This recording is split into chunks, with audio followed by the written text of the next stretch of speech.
All right. Hello, my name is Chad Wages. I'm here to give a persuasive speech on why we need unions and why they were developed. Unions started back in the early 1900s.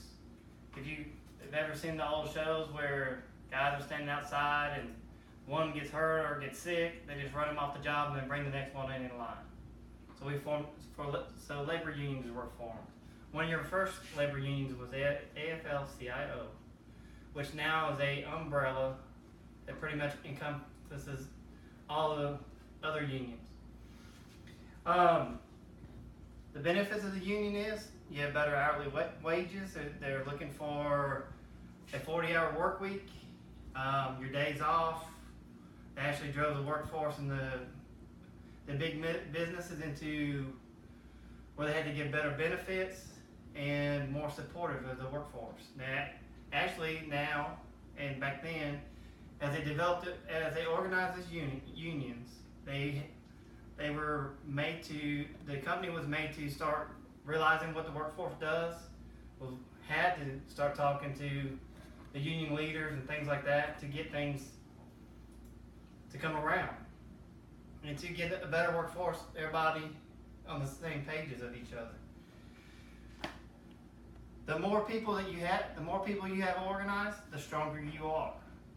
The businesses, the oil companies and chemical companies, and any facets of the industries, the labor unions have forced them to become a better workforce, a better workplace, a safer workplace.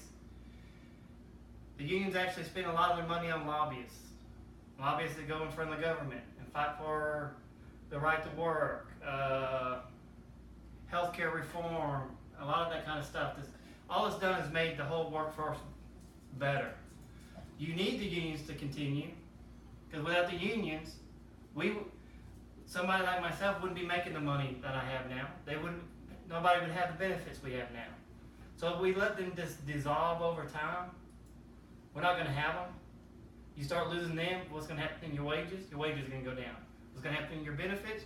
Your benefits are going to go away. They're going to slowly start taking back everything that our forefathers have done. In all actuality, we need to stand up and applaud our dads, our grandparents, their grandparents, and everyone else for everything they gave up. They gave up stuff on a yearly time frame. Every time they went to strike, it was for better benefits, for a better lifestyle for everyone, and we're all reaping the benefits of it. So all these young kids running around getting all these good benefits, some of us older people need to stand up and tell them where they stand at and why they are needed. They're a very viable source. They've made our economy better. They've made us better as a workforce. So overall, they've done nothing but good for us, and they continue to do things that are good for us. I actually grew up in the union. From the time I was little, my father was the international president of OCAW. I've actually crossed the line and went into upper management.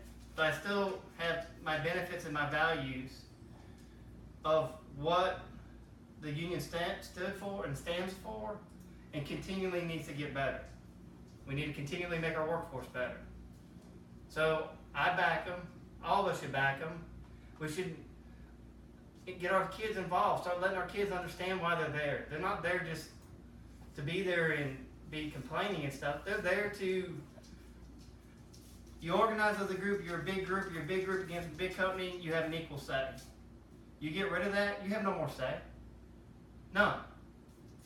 You'll have lower wages, you'll have horrible benefits, and when you get ready to retire, you'll be 75 years old and still be at work. Do you want to be there? Would anybody want to still be there? No. I don't think so. So I think all of our responsibility is to stand up, start making our kids realize why we got what we got, and what the unions stand for. It's a very big passion of mine, and always will be. So the conclusion is that we need to turn around and say thank you to the older generation, because if it wasn't for the older generation, we wouldn't have what we have today.